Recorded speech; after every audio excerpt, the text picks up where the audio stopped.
Evening all. Today I'm going to show you my latest purchase. It is, as you can see, the new Hornby Terrier, the A1 class Leadenhall. Let's just open it up and have a look at what is inside, shall us? I'm not going to do a full unboxing video because, to be honest, these engines are packaged so securely that it would be unbearably tedious for you and for me. So let's have a look at what we've got here. The Terriers were first built in 1872 by the London, Brighton and South Coast Railway. They were designed by Stroudley, and they were built originally with the intention of working suburban trains in South London, commuter trains.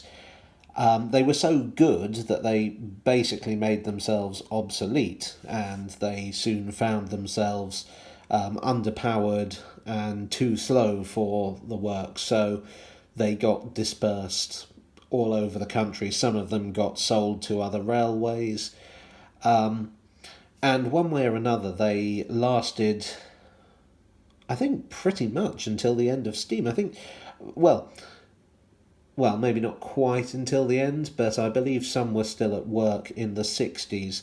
Several examples are preserved.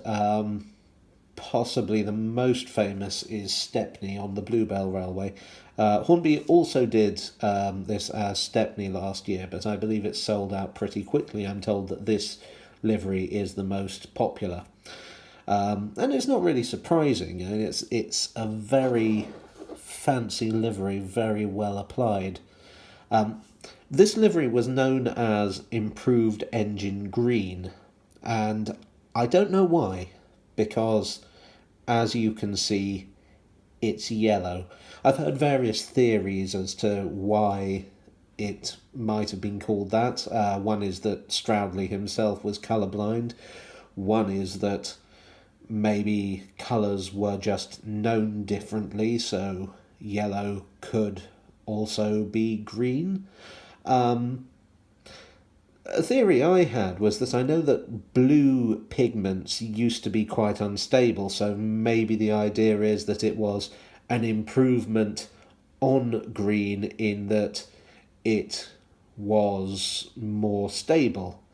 I don't know. That's literally just a guess that I have made up out of my own head.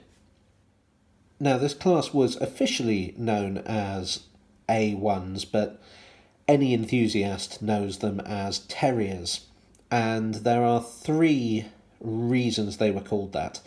The first is that they are very small. The second is that the exhaust gave them a barking sound. And the third, and perhaps my favourite version, is that they worked on the East London line, which incorporated a tunnel under the Thames, built by Mark Brunel, later taken over by the East London Railway, now part of the London Overground. You can still see the ventilation shafts from steam days, and one detail that is worth noting is these pipes, which are actually condensers to enable it to work underground. So that's why they're called Terriers. I hardly know anyone who refers to them as A1s. Now, the name of this locomotive is very interesting because the Terriers were named after places that the London, Brighton and South Coast served. They had names like Merton, Tooting, Wandle, for the River Wandle. But Leadenhall is a street in London, in central London, in the city of London, most famous for its market, which was used as Diagon Alley in the Harry Potter films, and is very worth looking at. It's absolutely beautiful.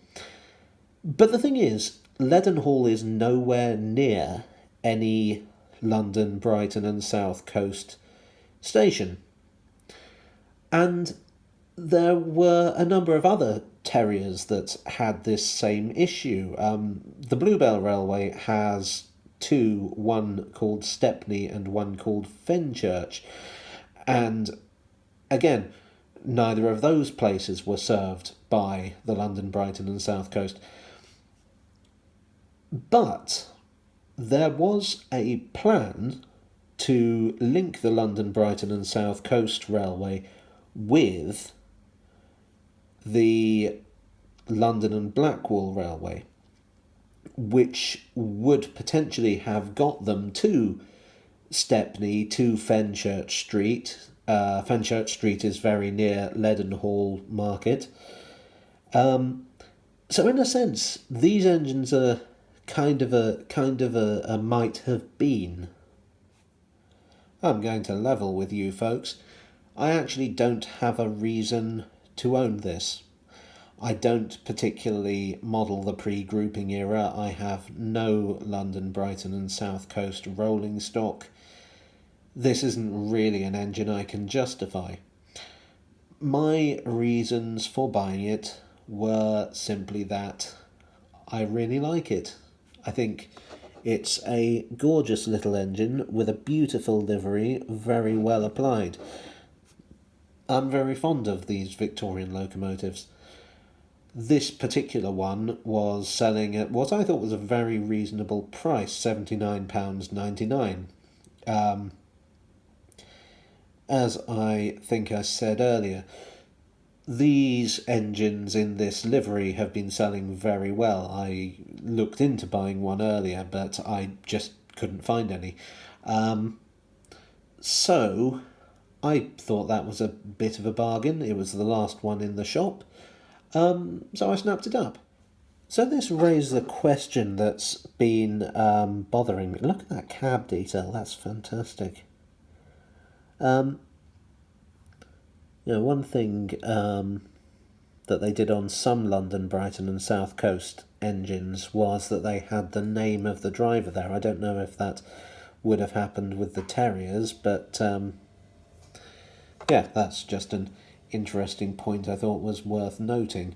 Anyway, yes, back to what I was going to say, which is, I wonder how many people buy engines because they need them to represent a particular era or region, and how many people buy them just because they are nice. I mean, for instance, Hornby are doing the LNER Hush Hush later this year, and they're doing the Rocket, and I would say neither of those are engines that have a lot of widespread use. There's been loads of others, like the fact that we got two of the Great Western 1361 class.